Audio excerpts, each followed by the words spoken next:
historians about what something means within their opinion, or even what something might have been within their opinion, but it's pretty easy to determine what we know and what we don't know. And we use in this construct mainly, which one? Legal historical, but you know we can also bring in scientific method. And this is really important because a lot of people, for example, disdain carbon dating. Don't disdain carbon dating. Don't disdain potassium dating. I'm a scientist, for goodness sake. So if you're going to do history, guess what we can bring in to really support us? Science. Science. Great science. You know? How old is the world? I don't know how old the world is. You know, people make numbers like 8,000 years or 7,000 years. But you know what? There's evidence that there were people around 10,000 years ago. Now, how do you explain that one? You know? I'm just telling you, you know, there's interesting things to have here, but we have to be cautious because if we are playing within this, we can prove the New Testament's veracity. We can prove a lot of the Old Testament veracity, right? What we can't do in the Old Testament is where? Where are we cut? What's the cut in the Old Testament? Remember, I've told you before. Anybody know where that is? In the legal historical method? We can't go beyond any primary and secondary source witness. So that means a lot of Genesis is out of there. At Exodus, who's the primary source witness? Moses, right? And we probably have some secondary source. But, you know, this is the problem. When you're fighting this in the secular world, you've got to admit the limitations of what you can do. So if you're going to talk in the historical method, or the historical method, if you use the historical construct, you got to be straight out with them. And you got to say, I know there are contradictions in the Old Testament, and there are contradictions in the New Testament that are in the words. There are. Now, we as Christians, when we discuss this within the Old Testament, New Testament construct, what do? We've worked out logically how we approach those problems. But there's some misquotes in the New Testament. There are some, Paul says 1 year or one amount of years, and there's another amount of years in the Old Testament that's recorded. So who's right? Is Paul right or the Old Testament right? You know, when we were faced with an atheist or a secular person that then questions you, what do you have to do? You have to be willing to admit and know where you're standing, because if you don't, they'll tear you apart. They will rip you apart. This is why when we send our kids to college and you get really smart secular professors, what do, those kids? They rip them apart because they're really smart and they know what they're talking about. And they know the limits that we have within these constructs. So guess what? They put the kids in a historical construct, and guess what happens to them? It gets torn apart. You put kids in a scientific construct without a good basis of knowledge, and what happens to them? They get torn apart. What we have to do is we have to be able to understand the limitations within each construct. We have to be able to understand the limitations of our points that we're arguing, and we have to be able to work within them to know what is true, absolutely, within each of these. Because can truth vary in these constructs? They can. How do I know that? If I can make a law that says the Jews should be killed, or babies should be killed, that's true for this construct, right? That's a truth. It doesn't make it right. It doesn't make it an ultimate truth within the fabric of the universe. But it's true for those people, right? They're being killed. Do you see this? Is it a truth that the Jews were killed in World War II? Yes, it's an absolute fact. Is it true that God instructed the children of Israel to destroy, decimate, to holocaust entire peoples and cities in the Old Testament? Yes, we find evidence that it happened. Do you see what a problem this is for a lot of secular people? Because what's the first thing that they will do? First-hand The minute you leap to this construct, the religious construct, they're going to be on your throat. Because they're going to say, my definition of God is a loving God. He doesn't hurt people. Yeah. Right? And you're toast. What you have to be able to do is be able to understand what construct you're in. You have to have enough knowledge to be able to work within that construct. And you have to be able to format your arguments in such a way that you can produce truth that is acceptable to that audience. So then you can ultimately do what? Move to one that makes a difference. Remember what we talked about? The end point of this is ethics. So for example, we would say, you know what? It may be legal to kill babies or kill Jews in a country. It may be legal. That's true. But is it right? And what we do then is we would look at the other constructs to determine what is right. Do you see this? And I'm not saying it's a voting. It's not a voting majority. But many times, for example, if I can prove something in the scientific construct, it trumps everything, right? If I can prove something with a historical construct, it may trump everything. Now, what's a cultural construct? Anyone want to take a guess? What a cultural construct is? Well, obviously there are practices in each culture that wouldn't be appropriate, like sacrificing or, historical, or just things that go on in cultures that we would not do, even like the Nigerian wedding you went to. Yeah. Different things that went on. What's important, and culture could be placed under history, but I think culture is a really good important thing to put culture outside of history. Because history is what happened, but culture is what? Culture is what people thought happened. History is what really happened. Culture is what people thought happened. I shouldn't bring up the Civil War. I guess I won't. Let's bring up the Revolutionary War. The Revolutionary War is a great example. World War II. World War II is even better. From our standpoint, World War II was what kind of war? Righteous. A great, righteous war that was fought on all fronts by all the good guys against the bad guys, right? What is the Russian viewpoint of World War II? Similar, very similar. It was a great war, but they bore so much more of the brunt of it than we did. They believed it was what? You're right on. What was their belief? What is their belief? But, there were communists at the time. It was a communist, Who were the good guys in their war? well, They were. Who were we? We were capitalists. We were the evil capitalists that just happened to be on the sidelines helping them a little bit, right? Well, not even helping them. They call it the Great Patriotic War. Because the Great Patriotic War was the great war of the Russian communist people, the Communist Party of the world, coming against the fascist forces. By the way, what's the difference between fascism and communism? Not a lot. There isn't any. We're going to talk about that. But fascism and communism are the same thing. So here you got the communists believing that, and by the way, if you talk to them, I've talked to them, okay?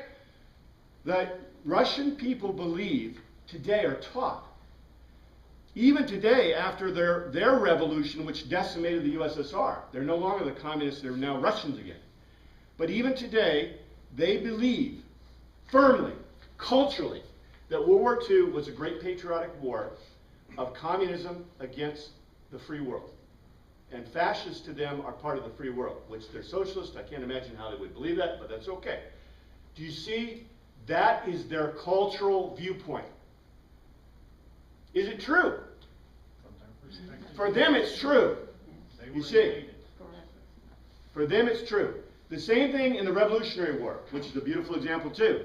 To the Tories, the Revolutionary War was It was a rebellion. immoral, unethical, rebellion. From the England standpoint, I mean, I guess they've reconciled themselves now, but they were not happy, right? But from our standpoint, until we had to pay the taxes, which is really interesting. You read that about the war retribution we had to pay at the end. That's a whole different issue. But culturally how you view things. Oh, George Washington, he cut down the cherry tree. Did that really happen? No. That's a cultural myth. So that's why culture and history are different things. And when we talk about culture, it's very important to note that what you may believe might be completely different or wrong from what is historically true. That's why when we talk in terms of the New Testament, the focus of the New Testament documents, when I teach documents from this period, the ancient documents, it's always linguistic, what does it say? History, what really happened, and culture, what did the people believe or think or do? Because you will always do what? What your culture tells you to do. The final one, and probably the most important, because this is the one that you can use every day. This is the one that you can use for ethics. You can use it to work between the different ones. This is the one that allows you to have incredible power. And it's called the harm matrix or harm construct. And harm, this is the way we value harm.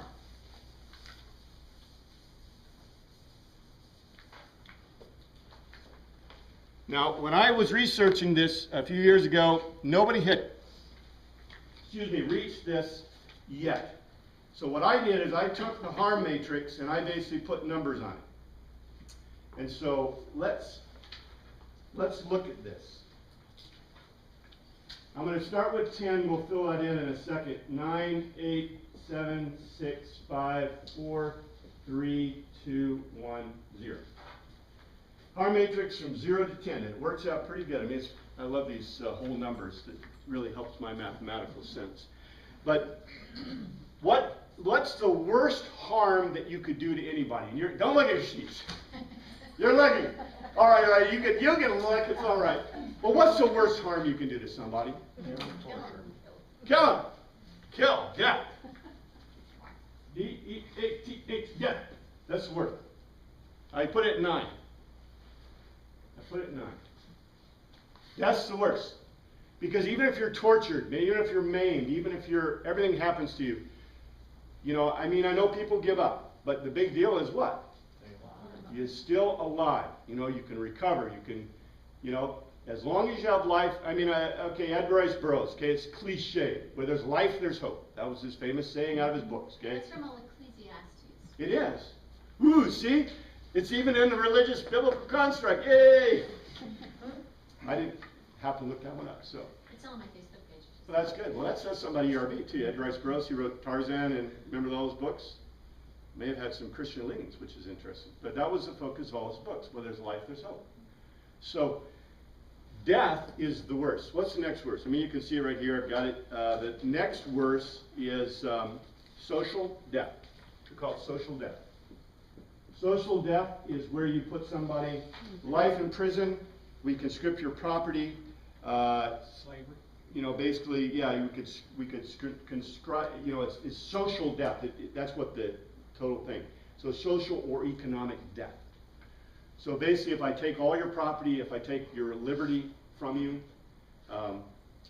then that's, that we say that, that's the life imprisonment penalty, right? That's better than death.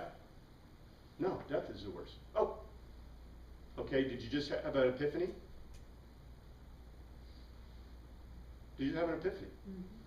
Okay, if I'm doing a harm matrix, is it worse to put somebody in prison for life or give them death? Give them death. Yeah. It's always worse to give them death. So when someone makes an illogical argument, the illogical argument is, should I, is it worse for prisoners to put them in prison for life imprisonment? Under the harm construct, that's just silly. That's just silly. Unless you want to define something differently. How about next? Maimed physically. Maimed. We call it maiming. Maiming means that you have lost something permanently. So if you lose an arm, if I chop off your arm, you are maimed. So you can see, maimed is a 7. So, maiming, and as a matter of fact, this is the basis for some Islamic law or some law. Because the idea is that it's better to maim someone than to give them social or economic death, right? If I conscript your property, that's economic death. If I put you in prison for life, or if I put you in prison, that's a social death. Okay, how about maim socially? This is maim socially or economically. By maim socially, economically, maim socially is ostracism. This is the way the Jewish people, if a Jewish person becomes Christian, if a Islamic person becomes a Christian, well, they usually give them death, but they also have ostracism. Ostracism is where you give them, basically maim them socially. They can't interact with you or their family. That's not social death, is it? Because they can still interact with others. But it's a type of, that's culture. It's the cultural thing. I can economically maim you. I can boycott you away. I can take away your economic viability. That, by the way, is why boycotts are so effective against companies. Because it's maiming them economically. 5, temporary injury. Temporary injury. So temporary injury gets pretty low on the scale. Now, do you see how we can use this already? I've already given you a couple examples, but you can use this really well. Because you would say, if any issue comes up at all you have to do is take it to the basic and say, what is the issue? Maybe I got one in mind to throw out. We use the example of... I can assign an economic value to these now. Precisely. Do you hear what he said? You can assign an economic value. And that's why I put numbers to it. These are pretty universally accepted as, kind of levels. Right? Do you disagree with any of these levels yet, so far? They're logically based, right? They fall in place. Okay? The thing is that you can economically, you could add them up, right? And say, well, that's a 9, or that's a 7, or that's a 5, right? What about the lower ones? Lower ones are temporary. This is temporary. Okay, you notice how they go. Temporary, social, or economic. So they went from permanent death to social and economic death to maiming socially or economically, to temporary injury, to temporarily socially or economically punishing you. And by the way, what do we believe about, well, we don't believe it anymore about temporary injury, although it's probably still applicable. What would be temporary injury? Flogging. Flogging, caning. Break your legs. They still do it in Singapore, right? Seems to be pretty effective. They used to, I remember getting spanked in school, right? Corporal punishment. Corporeal punishment. Okay, a little temporary injury, right? For your buttocks. Seems like a very appropriate thing, but guess what? I guess we consider that to be, Is that like the stocks and, with the Pilgrims and the Puritans? What they did? Would that be temporary? Yeah, temporary, that would be temporary social or economic injury.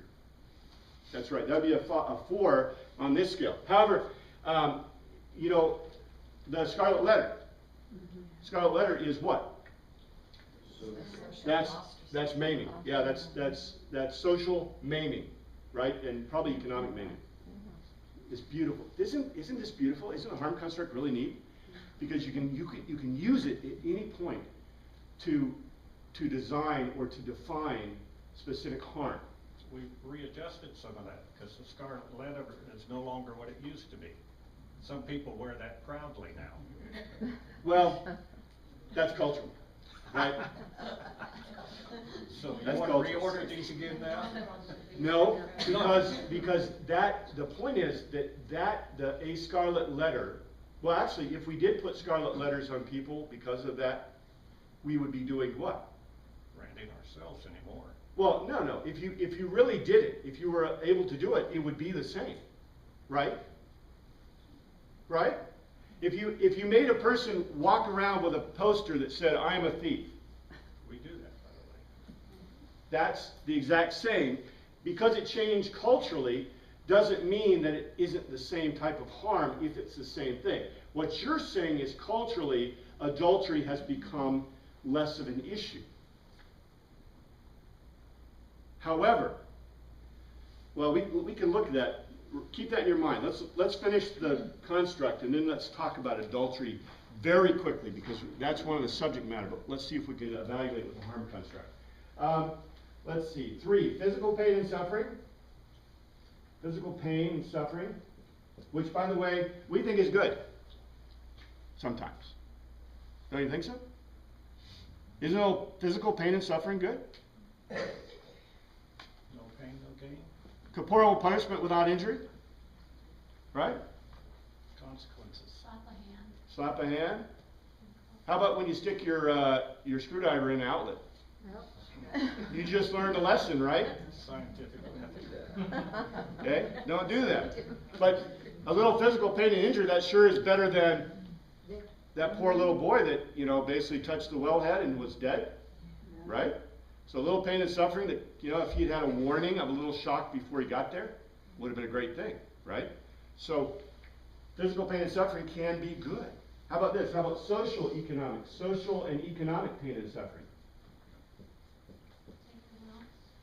Take away your allowance, right? Or how about you lose your job, Cell phone. right? You have to cut back in our depression, right? Little economic pain and suffering. It's good when it goes away, but right?